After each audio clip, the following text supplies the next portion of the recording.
proclaiming. அடுத்தது இன்றைக்கு projecting Jesus. எல்லாரும் சேர்ந்து சொல்லலாமா? என்னங்க? projecting Jesus. இயேசுவை முன்னிறுத்துவது, இயேசுವನ್ನು ತೋರಿಸುವುದು. இயேசுவை என்ன பண்றது? காண்பிப்பது, இயேசுவை ப்ரொஜெக்ட் பண்ணுவது, இயேசுவை எல்லா காரியத்திலையும் முன்னிறுத்துவது. ரொம்ப அருமையான ஒரு வார்த்தை ஆண்டவர் கொடுத்திருக்கிறார். ஒருத்தர் இப்படி சொல்றாரு, கவனிங்க. இயேசு எங்கள் எல்லா கேள்விக்கும் பதிலா இருக்கிறார். இயேசுவை பற்றிய கணிப்புகள் அல்லது இயேசுவை பற்றிய தவறான விஷயங்கள் எல்லா பிரச்சனைக்கும் காரணமாகவும் இருக்கலாம். நாம் இயேசுவை எப்படி காட்டுகிறோம் என்பதை பொறுத்துதான் இயேசு எல்லாருக்கும் பதிலா இருக்கிறாரா அல்லது எல்லாருக்கும் இயேசு பிரச்சனையா இருக்கிறாரான்னு சொல்லி நமக்கு தெரிய வரும். ஆக இன்னைக்கு நாம் எப்படி காட்ட வேண்டும் என்பதை நாம் இன்றைக்கு 3 முக்கியமான காரியத்திலிருந்து நம்ம கற்றுக்கொள்ள போகிறோம்.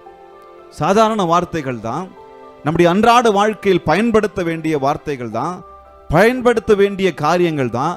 ஆனாலும் நாம் அங்குமிங்கும் பல நேரத்தில், பல காரியத்தில், பல சூழ்நிலைகளில் நாம் ஓடிக்கொண்டிருக்கும் போது இவைகளை நாம் செய்ய முடியாமல் அல்லது செய்யாமல் நாம் விட்டுடுறோம். சொல்லமா? Projecting Jesus. சொல்ல மாட்டீங்களா? சிரிச்சுக்கிட்ட சொல்ல மாட்டீங்களா? என்னங்க உற்சாகமா உட்கார்றீங்களா? Projecting Jesus. இயேசுವನ್ನು தோரிಸುವುದು அல்லது இயேசுவை முன்னிறுத்துவது. எல்லாரும் இயேசுவை முன்னிறுத்த வேண்டும். நாம் எப்படி அவரை முன்னிறுத்துவது? முதல் காரியம், நாம் நம் சாட்சியின் மூலமாக அவரை முன்னிறுத்தணும். சிம்பிள் தானே? ஆனா இதுதாங்க ரொம்ப கஷ்டம். சாட்சியா வாழ்றதா நமக்கு பெரிய கஷ்டம். ஆனா சாட்சியா வாழ முடியாதுன்னு சொல்லி ஆண்டவர் சொல்லல. அப்போஸ்தலர் 1:8 அவர் என்ன சொல்றாரு? பரிசுத்த ஆவி உங்களிடத்துல வரும்போது நீங்கள் பலன் அடைந்து எனக்கு எல்லா இடத்திலும் சாட்சிகளா இருப்பீர்கள். எப்படி இருப்பீங்க? அப்போஸ்தலர் 1:8 என்ன வசனம் சொல்கிறது? எல்லாம் சேர்ந்து வாசிக்கலாமா?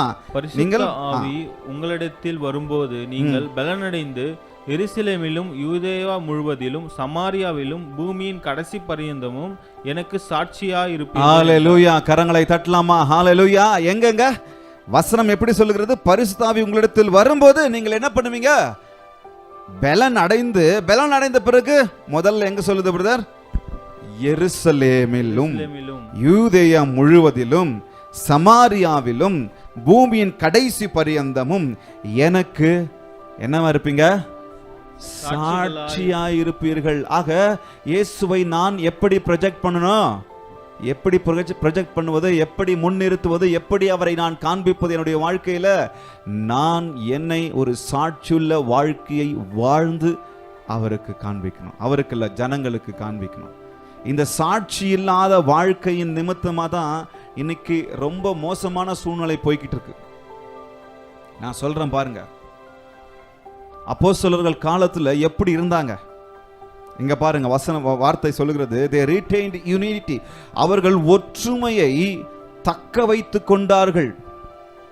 என்ன பண்ணாங்க? ஒற்றுமையை தக்க வச்சுக்கிட்டே இருந்தாங்க. இன்னைக்கு இங்க இருக்கிற கொஞ்சம் பேர் தான் இருக்கிறோம். நமக்குள்ள எத்தனை வேற்றுமை இருக்கு, எவ்வளவு விஷயத்துல ஒற்றுமை இருக்கு, கொஞ்சம் யோசிச்சு பாருங்க.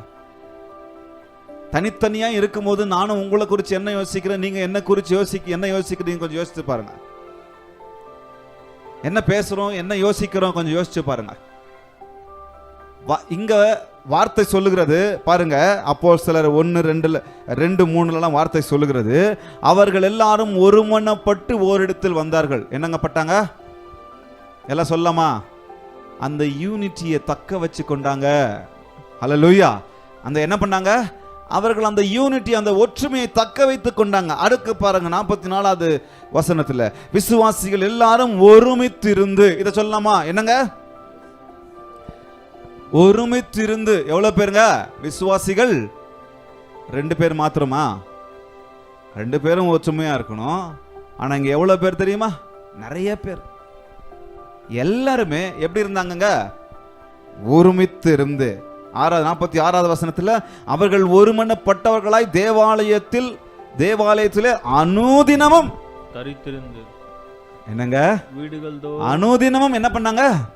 தரித்திருந்தாங்க. அடுத்தது கடைசியா சொல்றேன், ஜெப வேளையாகிய 9ஆம் மணி நேரத்தில் பேதுரும் யோவானும் எங்க போனாங்க? பேதுரும் யோவானும் எங்க போனாங்க? தேவாலயத்திற்கு போனாங்க. இந்த இடத்துல ஏன் பேதுரும் யோவானும் போட்டிருக்கு? ஒற்றுமையா போனாங்கன்னு சொல்றேன். ஒரு மனதோடு போனாங்க. சொல்லமா 2 பேர் சொல்லுவாங்க, இந்த உலகத்துல என்ன சொல்லுவாங்க? ஒரு உரைக்குள்ள 2 கத்தி இருக்க முடியாது. கேள்விப்பட்டிருக்கீங்களா? ஒரு உரைக்குள்ள 2 கத்தி இருக்க முடியாது. ஒரு இடத்துல 2 ராஜா ஆளுகை செய்ய முடியாது. அதெல்லாம் இந்த வெளி உலகத்துல தான். ஆனா தேவன் பரிசுத்த ஆவியானவர் சபை என்கிற இந்த இடத்துல எத்தனை பேர் வேணாலும் ஒற்றுமையா இருக்க முடியும். நானும் நீங்களும் சாட்சியை காத்து கொண்டாலும். ஒத்துக்கிறீங்களா நான் சொல்றது? ஒத்துக்கிறீங்களா? நான் என் சாட்சியை காத்து கொள்ள வேண்டும். எப்படி? ஒற்றுமையோடு நானும் நீங்களும் இருந்து. பல பிரச்சனைகள் வரும். பல பேர் நம்மை குறித்து, உங்களை குறித்து என்கிட்டயும் என்னை குறித்து உங்ககிட்டயும் வந்து சொல்லுவாங்க. அல்லது உங்க குடும்பத்தில் இருக்கிறவங்களை குறித்து உங்ககிட்ட, உங்களை குறித்து உங்க குடும்பத்தில் சொல்லுவாங்க. ஆனாலும் அதையும் மீறி என்ன இருந்தாலும் என் அப்பா என்னங்க, அவங்க என்ன பண்ணாங்க? ஒற்றுமை தக்க வைத்து கொண்டாங்க. பிரிக்க பல காரியங்கள் இருந்திருக்கலாம், பிரிக்க பல பேர் வந்திருக்கலாம். என்னதான் இருந்தாலும் என் அப்பா, என்னதான் இருந்தாலும் என் அம்மா, எவ்வளவு பிரச்சனையா இருந்தாலும் என் சகோதரன், எவ்வளவு போராட்டம் இருந்தாலும், எவ்வளவு நெகட்டிவ் விஷயங்கள் அவங்க கிட்ட இருந்தாலும் என்கிட்ட இருந்தாலும், எல்லாரும் ஒரு காரியத்தை யோசிக்கணும். என்னதான் இருந்தாலும் என் குடும்பம். உங்களை குறித்து என்கிட்ட வந்து யாராவது சொன்னாங்கன்னா நான் என்ன சொல்லணும்? எவ்வளவு பலவீனம் உள்ளவங்களா இருக்கட்டும், எவ்வளவு குறை உள்ளவர்களா இருக்கட்டும், என்னதான் இருந்தாலும் என்னுடைய விசுவாசி, என் சபை மக்கள். என்னை குறித்து உங்ககிட்ட வந்து யாராவது ஒரு வார்த்தை சொல்லுவாங்க, நீங்க என்ன யோசிக்கணும்? ஆமா ஆமா, அந்த ஆள் அப்படித்தான்.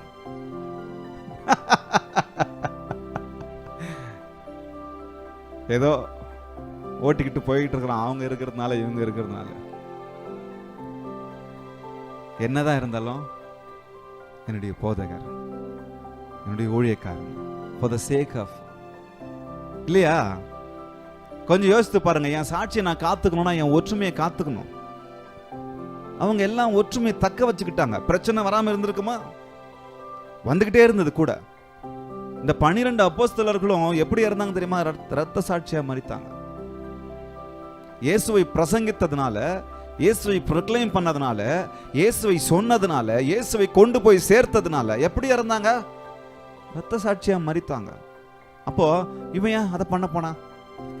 பேதுரு எழுந்து பிரசங்கம் பண்றாரு, இவன் ஏன் அதை பண்ண போனா அப்படின்னு சொல்லிருக்கலாமா?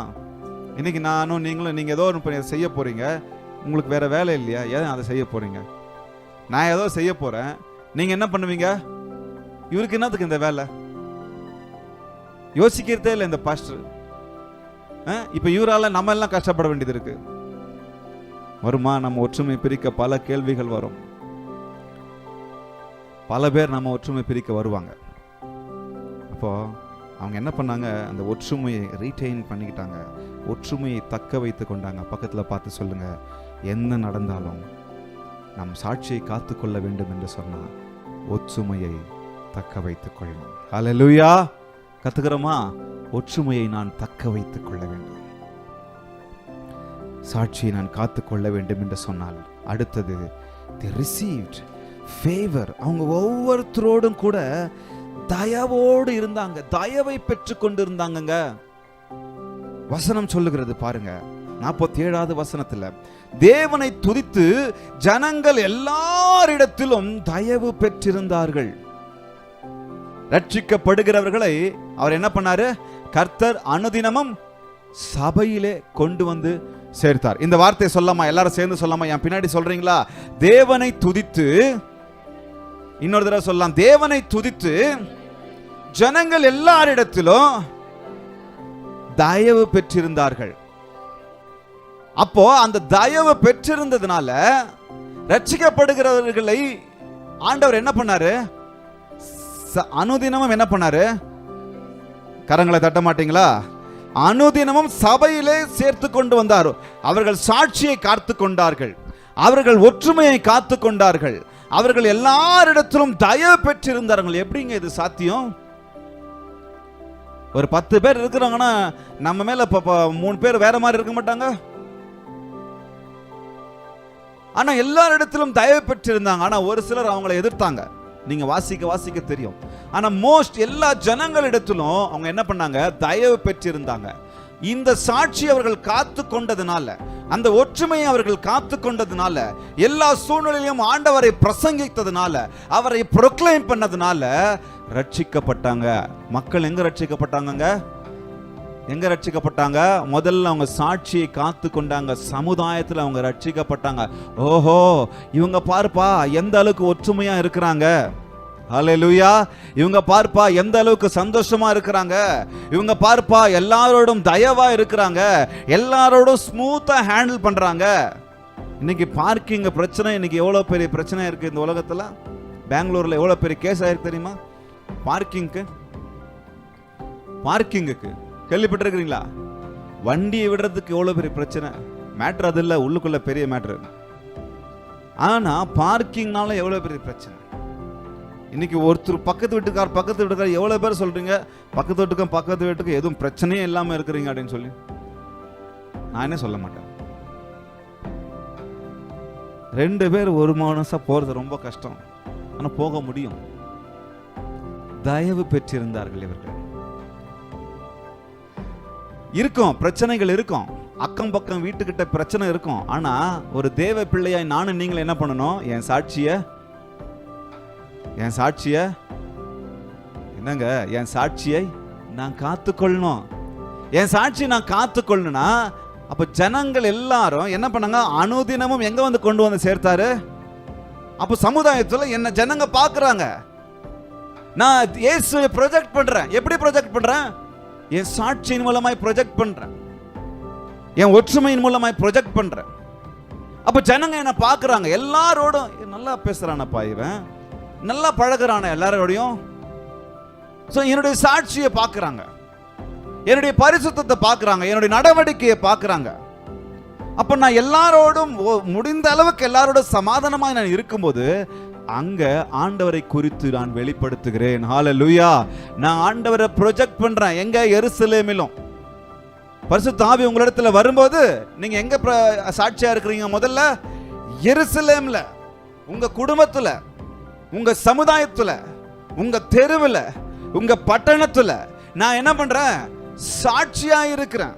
அப்ப அந்த சாட்சியை பார்த்து கர்த்தர் அனுதினமும் சபையிலே எல்லாரையும் கொண்டு வந்து சேர்க்கிறார். ஹல்லேலூயா. கரங்களை தட்ட மாட்டீங்களா? ஹல்லேலூயா.